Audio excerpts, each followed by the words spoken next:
She laughed and said, "You really thought a girl like me would ever date a guy like you?"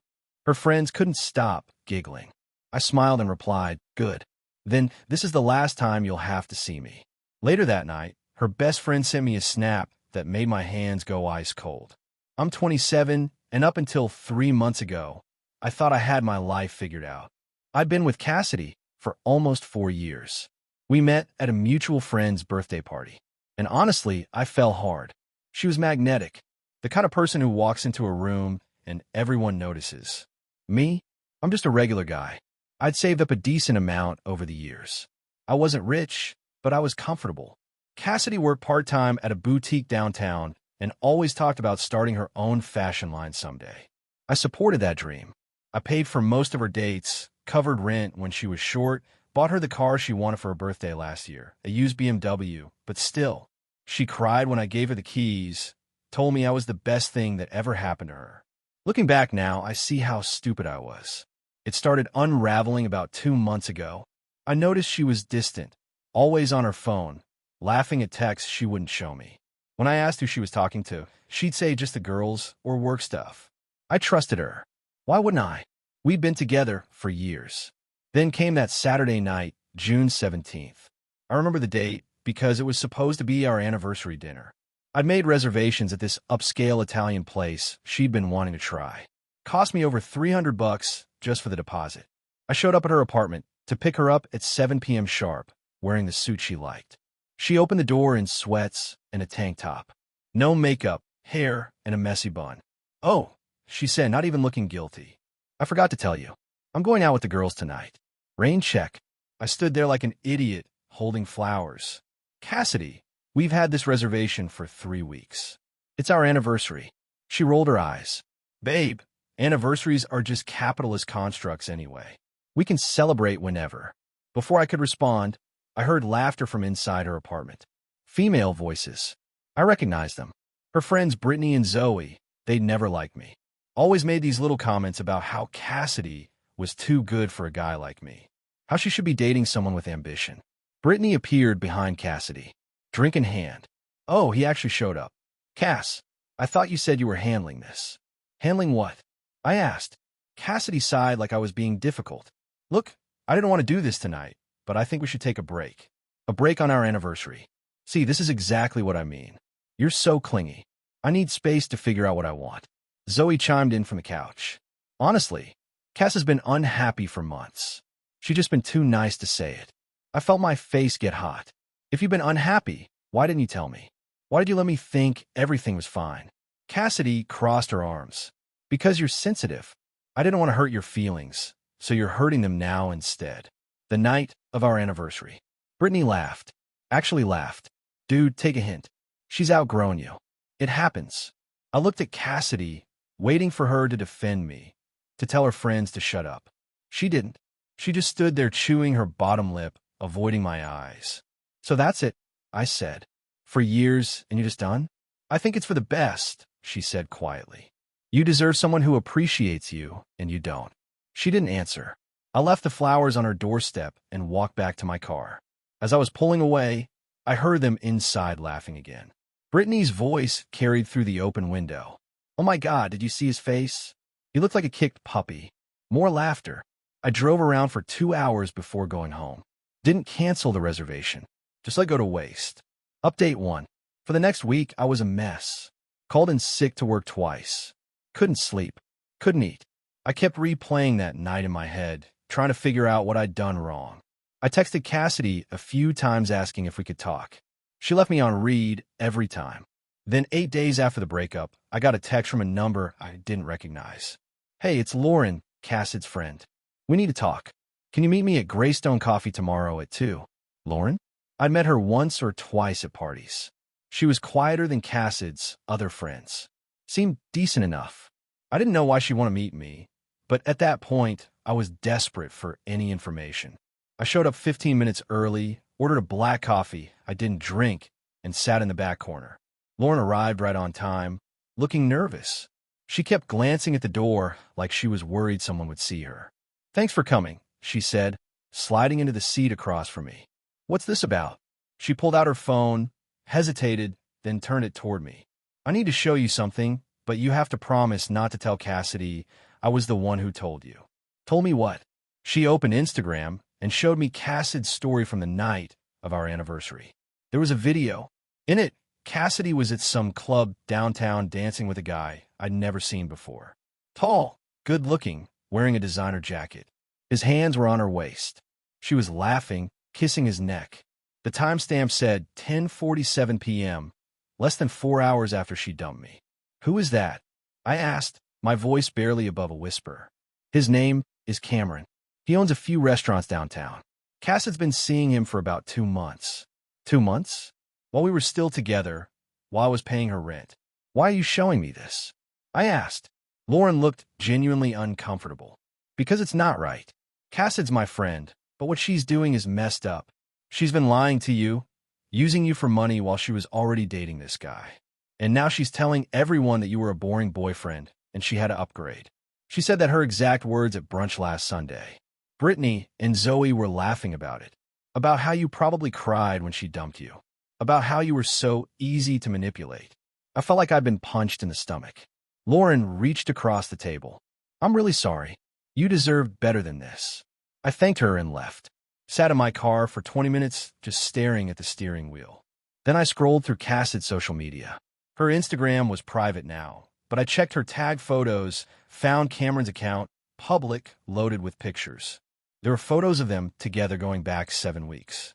Fancy dinners, weekend trips, him buying her jewelry. In one photo from 3 weeks ago, she was wearing a necklace I'd never seen. Caption read, "When he spoils you just because." Red heart. I've been paying her phone bill that same week. Update 2. I spent the next few days doing what any self-respecting person would do. Absolutely nothing productive. I called out of work again, ordered too much takeout, and went down a rabbit hole of social media stalking. Cameron's Instagram was a goldmine. The guy documented everything. 34, owned 3 restaurants in the city, drove a Tesla. What really got me was a post from about 6 weeks ago. It was a photo of him and Cassidy at some rooftop bar. The caption, "Sometimes you meet someone who makes you remember what you've been missing." Hashtag new chapter, hashtag upgrade complete. Upgrade complete. Like I was a software version that needed replacing. Then something shifted. I was looking through my bank statements, something I should have done months ago, and I started adding up what I'd spent on Cassidy over the past year. Rent assistance, car payment, insurance, dinners, gifts, that trip to Miami she'd wanted for her birthday. It came to just over $37,000. $37,000. I sat there staring at my laptop screen, feeling this cold clarity wash over me. I'd been played completely, thoroughly played. And she was out there laughing about it with her friends and her new boyfriend. That's when I decided I wasn't going to be the sad ex-boyfriend anymore. I reached out to a lawyer friend from college, asked him hypothetically what would happen if someone gave expensive gifts during a relationship and then wanted them back after a breakup. He said it was complicated, but he gave me the name of a lawyer who specialized in this kind of thing. The lawyer, Patricia, was in her 50s and had definitely seen everything. I laid out the whole situation for her. She listened, taking notes, occasionally raising an eyebrow. "So, let me get this straight," she said when I finished. "You have proof of purchase for approximately $37,000 worth of gifts and financial support. You have documentation that she was cheating during the relationship. And you want to know what exactly? I want my money back." She leaned back her chair. "That's not really how relationships work legally speaking. You can't sue someone for breaking your heart. But the car, I'm still making payments on it. It's in my name. Can I at least take that back?" Her expression changed. "The car is in your name?" "Yeah. She had bad credit, so I financed it. It's registered to me." Patricia smiled now. "That's something we can work with." Update 3. The repo happened on a Thursday morning. I'd coordinated with a finance company and a towing service. Completely legal since the car was in my name, and I was the one making payments. According to the tow truck driver, Cassidy came out of her apartment at 8:47 a.m. to find an empty parking spot where her car used to be. He said she actually screamed and then started frantically calling someone. My phone blew up 20 minutes later. 7 missed calls from Cassidy. Then the text started. "Where's my car? What did you do? This is illegal. You psycho. I'm calling the police. I waited an hour before responding. It's not your car. It's mine. I bought it. I'm paying for it, and it's registered in my name. You're welcome for the free use of it for the past year, though. She called me immediately. I answered. You can't just take my car. She screamed. I need it for work. Then maybe you shouldn't have cheated on the person who was buying it for you. That's not we were broken up when Lauren showed me the Instagram story. Cassidy, you were with Cameron the same night you dumped me. And according to his posts, you've been seeing him for 2 months before that. Silence. You used me. I continued. For money, for gifts, for everything while you were already with someone else. Did Cameron know about me? More silence. That's what I thought. Well, now you can ask him to buy you a car. Good luck. I hung up. She tried calling back 14 more times. I blocked her number. The text came from Brittany next. You're being so petty. It's just a car. Cassid's crying, and she can't get to work now. You're ruining her life over a breakup. Grow up. I responded. I'm ruining her life. Tell your friend to ask Cameron for a ride. Or maybe she can explain to him why her ex-boyfriend was paying for her car while she was dating him. Brittany didn't respond to that. Final update. 3 days after I took the car back, I got a text from an unknown number. It was Cameron. Hey man, I think we should talk. This is getting out of hand. I was honestly curious, so I agreed to meet him at a Starbucks near my place. Cameron showed up in his Tesla dressed in expensive casual wear. He was exactly what I expected. Confident, good-looking, the kind of guy who'd never had to work hard for anything. Look, he started. I didn't know about you until recently. Cassidy told me she was single when we met. She wasn't? Yeah, I figured that out after you took the car. He ran a hand through his hair. I just wanted to apologize, man. I wouldn't have gotten involved if I'd known. I studied him. He seemed genuine. Did she tell you I was paying for everything? Her rent, her car, her phone. His expression changed. What?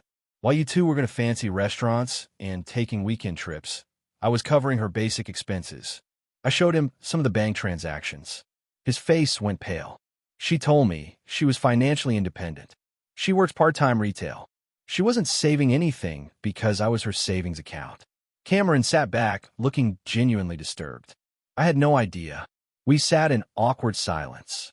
Then Cameron said something that surprised me. She's been asking me for money. Started about a week ago. Said she had unexpected bills. Let me guess. Car-related bills.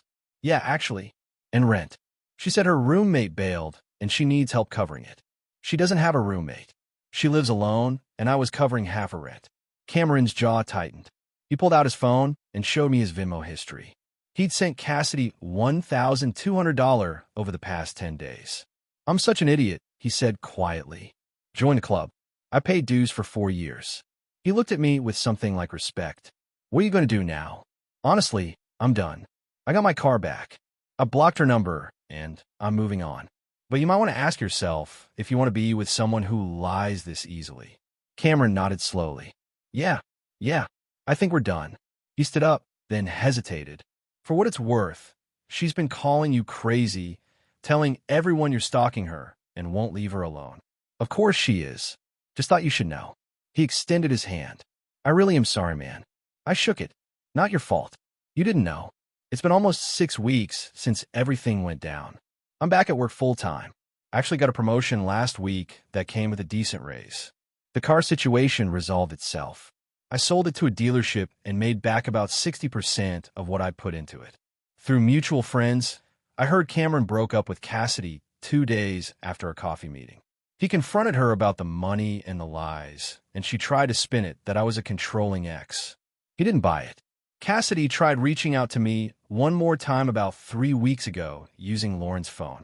The message said she wanted to talk like adults and clear the air. I didn't respond.